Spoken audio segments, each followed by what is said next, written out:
हम लोग जानने वाले हैं कॉन्ट्रा वोचर्स के बारे में कि जो टेली के अंदर हम कॉन्ट्रा वोचर का एंट्री किस तरीके से कर सकते हैं।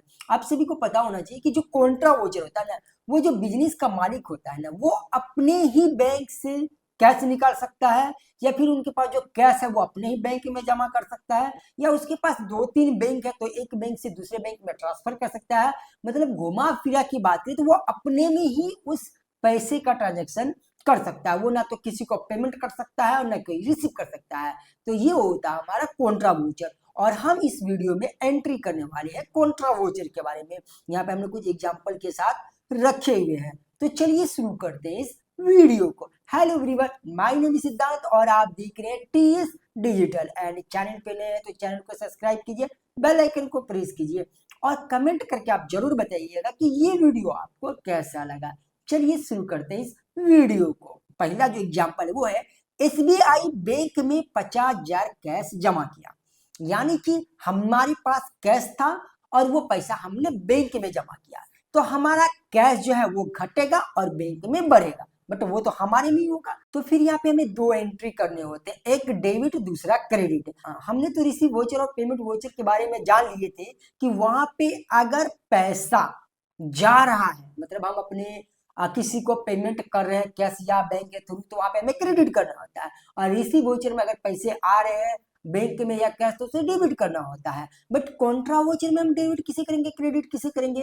तो इसीलिए हमने आपको बोले थे कि गोल्डन रूल्स के बारे में आपको पता होना चाहिए। अगर आपको गोल्डन रूल्स के बारे में पता होगा तो आप इजिली ट्रांजेक्शन को डिफाइन कर पाएंगे कि कौन डेबिट होगा कौन क्रेडिट होगा। तो चलिए हम जानते हैं।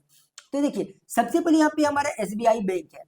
अब देखिए, एसबीआई बैंक में 50,000 क्या जमा किया, यानी कि हमने 50,000 रुपए जमा किए किसी में, बैंक में। तो यहाँ पे हमें दो अकाउंट आ रहे हैं, एक तो हमारा एसबीआई बैंक और कैश। तो जो हमारा एसबीआई बैंक है वो हमारा पर्सनल बैंक है, और जो हमारा कैश है वो हमारा रियल अकाउंट है। तो ये जो हमने जमा करे, यानी कि पैसा बैंक में बढ़ रहा है और हमारे पूंजी जो जमा है वहां से पैसा कैश जो है वो घट रहा है, यानी कि हमने जमा। तो अब देखिए गोल्डन रूल्स क्या कहता है।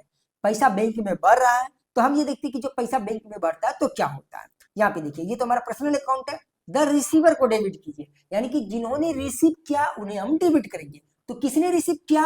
एसबीआई बैंक ने रिसीव किया, तो हम उन्हें डेबिट करेंगे।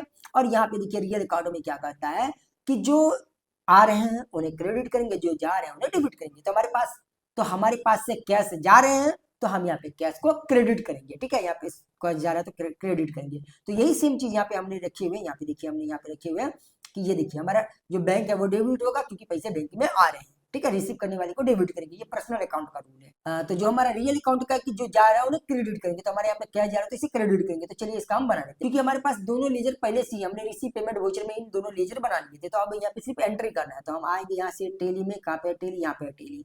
यहाँ पे आने के बाद हम यहाँ सबसे पहले हम कॉन्ट्रा वोचर में आ जाते हैं, जिसका शॉर्टकट की F4 है। हम आ चुके हैं कॉन्ट्रा वोचर में। अब क्रेडिट किसे करेंगे? यहाँ पे देखिए हमने आपको अभी बताया कि क्रेडिट हम अपने कैश को करेंगे, क्योंकि कैश हम बैंक में जमा कर रहे हैं। तो हमने कैश को क्लिक किया और कितना हम जमा करें तो 50,000, यहाँ से हम 50,000 लेते हैं। कहाँ पे? एसबीआई बैंक में सिलेक्ट किए। ये देख सकते हैं हमारा एसबीआई बैंक में क्या हो गया, पैसे बढ़ गए। फिर यहाँ से जाएंगे, यहाँ पे जो भी हमारे पास मान लीजिए 2,000 का नोट है, 500 का नोट है, ये जो भी है वो हम सारा यहाँ पे डाल देंगे, ठीक है। इस तरीके से यहाँ पे डालने के बाद हम आगे आएंगे एंड यहाँ से हम आगे आते जाते हैं। बैंक वगैरह का नाम डाल भी सकते हैं, हम इसे छोड़ दें। अब यहाँ पे यस कर देते हैं। तो ये हमारा पहला एंट्री हो गया। आई होप कि आपको कॉन्ट्रा वोचर का पहला एंट्री समझ में आया होगा। एंड चलिए हम सेकेंड एंट्री देख लेते हैं। सेकेंड जो है वो इंडसइंड बैंक से 30,000 कैश निकाला, यानी कि हमने अपने बैंक से कैश निकाला। तो समझिए हमारे बैंक से पैसे घट रहे हैं और कैश बढ़ रहे हैं।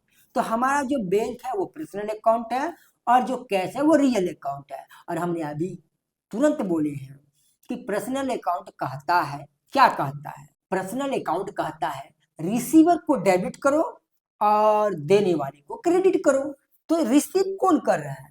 यानी कि हम यहाँ से पैसे, जो हमारा इंडसइंड बैंक है वो पैसे दे रहे हैं और रिसीव कर रहा है कैश। तो देने वाले को क्रेडिट करो, तो हमारा जो इंडसइंड बैंक है वो होगा क्रेडिट। और ये जो हमारा कैश है, कैश तो हमारा रियल अकाउंट है। रियल अकाउंट में क्या बोला जाता है कि जितने भी आ रहे हैं उन्हें डेबिट करो।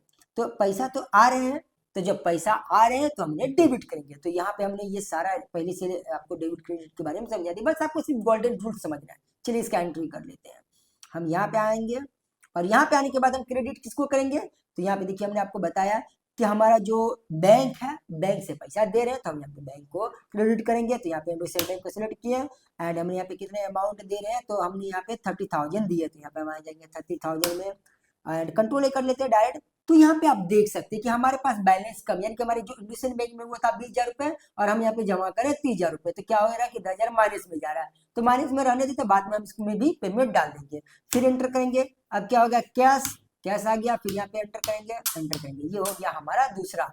ठीक है, उसके बाद अगर हम तीसरा देखिए, तो तीसरा बोला है एसबीआई बैंक से इंडसइंड बैंक में 1 लाख ट्रांसफर किया, यानी कि हमने एसबीआई बैंक से इंडसइंड बैंक में 1 लाख ट्रांसफर किए, मतलब यहाँ पे ये दोनों का दोनों मेरा पर्सनल अकाउंट है। अब एसबीआई से बैंक में, तो एसबीआई से मतलब देने वाले को क्या करेंगे, क्रेडिट, तो एसबीआई मेरा क्या होगा, क्रेडिट होगा, और जिसमें पैसा आ रहे थे डेबिट करेंगे, यानी कि डेबिट करेंगे इंडसइंड बैंक का। तो चलिए इसका भी एंट्री कर लेते हैं हम, यहाँ पे आएंगे, क्रेडिट किसको करेंगे, एसबीआई बैंक को करेंगे, क्यों, क्योंकि यहाँ से पैसा निकल रहा है, कितना निकल रहा है, 1 लाख रुपए निकल रहा है। और जब हम एंटर करेंगे तो देखिएगा 10,000 कटेगा, क्यों, क्योंकि वो मेरा माइनस में था। ये देखिए हम इसको एंटर करते जाते हैं, ये देखिए यहाँ पे आते हैं और यहाँ पे इंडसइंड बैंक को ले लेते हैं। ये देखिए 90,000 दिखा रहा है, क्यों दिखा रहा है, क्योंकि 10,000 मेरा तभी माइनस में ही था। एंटर करेंगे, कंट्रोल ए कर लेते हैं, ऑल सिलेक्ट, और यहाँ पे निर्देशन डालना डाल दीजिए, हम यहाँ पे एंटर कर लेते हैं। तो फाइनली हम यहाँ पे एंट्री कर लिए, तो ये हमारा 3 एंट्री हो चुका है। एंड जो हमारा 4th एंट्री है वो हम देख लेते हैं। एंड बिजनेस के लिए 20,000 का कैश एसबीआई बैंक में जमा किया, यानी कि हमने 20,000 रुपए कैश फिर बैंक में जमा किए, कौन सा बैंक में, एसबीआई बैंक में। जो एसबीआई बैंक है वो हमारा क्या है, वो हमारा पर्सनल अकाउंट है, और जो हमारा कैश है वो क्या हमारा रियल अकाउंट है। और पर्सनल अकाउंट क्या कहता है, देने वाले को क्रेडिट करो, लेने वाले को डेबिट करो, तो बैंक ले रहा है तो हम डेबिट करेंगे। और जो हमारा कैश है वो रियल अकाउंट है, रियल अकाउंट में कहता है कि जो आ रहा है उन्हें डेबिट करो, जो जा रहा है उन्हें क्रेडिट करो, तो कैश हमारा जा रहा है तो हम उसे क्रेडिट कर देंगे। चलिए करके आपको दिखाते हैं, किसको क्रेडिट करेंगे, कैश को, क्यों, कैश जा रहा है, कितना जा रहा है एक बार देख लेते, हमने पेमेंट पे ध्यान नहीं दिए थे, कैश हमारा कितना जा रहा है, 20,000 जा रहा है, तो हम यहाँ पे 20,000 डाल देते हैं।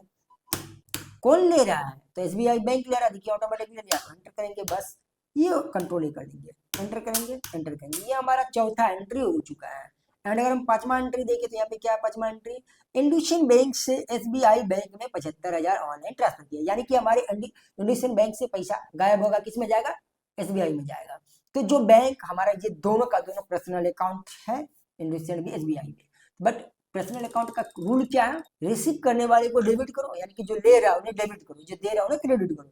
तो इंडसइंड बैंक दे रहा है तो इसे देखो हमने क्रेडिट कर दिया, और जो एसबीआई है वो ले रहे तो इसे हम डेबिट कर देंगे। तो चलिए यहाँ पे हम कर देते हैं, यहाँ पे आते हैं, क्रेडिट किसको करेंगे, इंडसइंड बैंक को करेंगे, एंटर, कितना 75,000, और हमारे पास अभी लगभग 90,000 रुपए है, तो बस कितना बचेगा, 15,000 बचना चाहिए। ये देखिए कंट्रोल ए कर देते हैं, और ये देखिए कैश नहीं, एस किस में दे रहा था, एसबीआई बैंक में, ये देख सकते हैं, एक सेकेंड, क्रेडिट हमने इसको की, तो यहाँ पे देख सकते हैं हमारे पास 15,000 बच गया, एंटर मारेंगे, ये हमने एसबीआई में भी डाल दिया, एंटर मारेंगे, कंट्रोल ये कर लेते हैं इस तरीके से।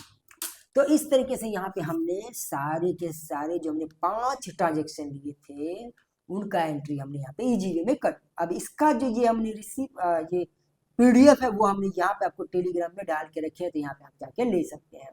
तो यहाँ पे हमने समझे कि कैसे कॉन्ट्रा वोचर में एंट्री कर सकते हैं, वो भी आसान तरीके से, सिंपल सा लॉजिक है, आपको सिर्फ और सिर्फ गोल्डन रूल्स के बारे में पता होना चाहिए और आप हर एक एंट्री कर सकते हैं। उसके अलावा आपको ये पता होना चाहिए कि हम जब लेजर बनाते हैं किस लेजर को किस ग्रुप में रखना। ऐसा तो नहीं कि हमारा इनडायरेक्ट एक्सपेंसेस, यानी कि हम कमीशन दे रहे हैं दूसरे को, एडवर्टाइजिंग का पैसा दे रहे हैं और उसको हम डायरेक्ट एक्सपेंसेस में जोड़ रहे हैं, तो डायरेक्ट एक्सपेंसेस तो वो होगा नहीं। तो सिर्फ जो एंट्री होता है ना, वो आपको सिर्फ ये रखना होता है कि आपको लेजर पता होना चाहिए, किस लेजर को किस ग्रुप में रखेंगे एंड किस तरीके से एंट्री करेंगे, गोल्डन रूल्स के बारे में पता होना चाहिए, बस टेली कंप्लीट। आई होप कि आपको कॉन्ट्रा वोचर्स के बारे में पता चला होगा। वीडियो को लाइक कीजिए, चैनल को सब्सक्राइब कीजिए और कमेंट करके आप जरूर बताइए कि ये वीडियो आपको कैसा लगा।